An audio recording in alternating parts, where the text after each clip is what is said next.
Yeah.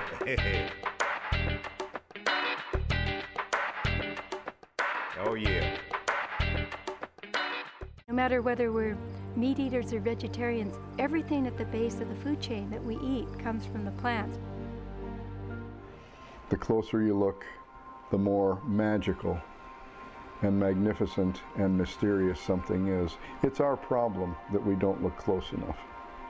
Not the problem of the universe.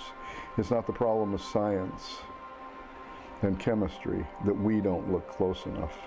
But when we do look close enough and we come to appreciate what the chemistry symbolizes, what in fact it is, then we are always brought down into mystery. And particularly in this moment right now when we face climate change, which is by no means the first time in human history that this has happened, our relationship with those plants and our knowledge of those plants is actually perhaps the most important collective heritage that we have, because especially in a time of radical flux and change, that knowledge is what's ultimately going to sustain us or pull us through one way or the other. We're all separated from our roots in nature. We're separated from the healing, healthy energies of the ecosystem. So what ecological medicine really embodies is the idea that we are connected to the ecosystems around us and that we can really only be healthy when the land and the air and the water around us are also healthy. And if they're not, it's going to show up in our physical well-being. I think that the science is there to suggest that the way we've polluted the planet has ended up polluting us in ways that are threatening to the future of everything we hold dear. If you look at the root word healing, it has to do with wholeness and oneness and unity. Modern medicine during the 20th century has not been about wholeness. It's been about parts.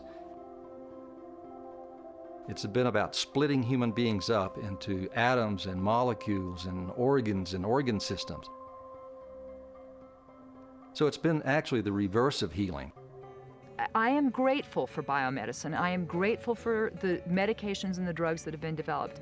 And I am outraged at the illusion that we continue to perpetuate that it is the only approach to health.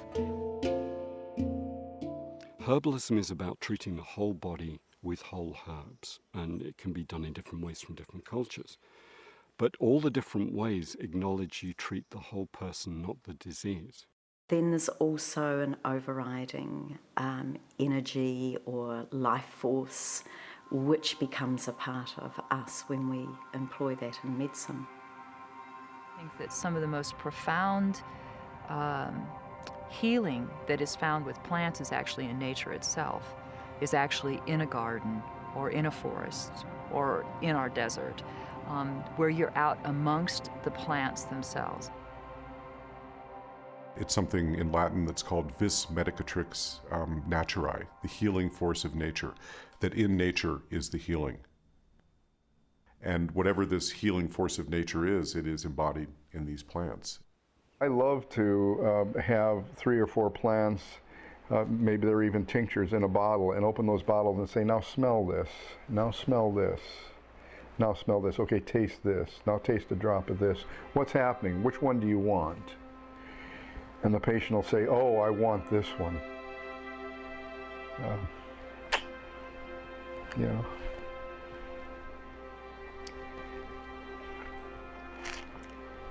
It's profound. It's just profound. I'm caught up in the magic as a healer. Maybe it's grateful. Maybe I'm just grateful to have the help from the plants. That may not make much sense to anybody, but to me it's everything. The really fundamental issue here, it's an old Native American idea of looking to the 7th generation, of what we do here today, how is it going to impact our grandchildren's grandchildren? in the words of Janine Benyus, what life does is to create conditions conducive to life. So what we really want to do as citizens of this planet is to create conditions conducive to life.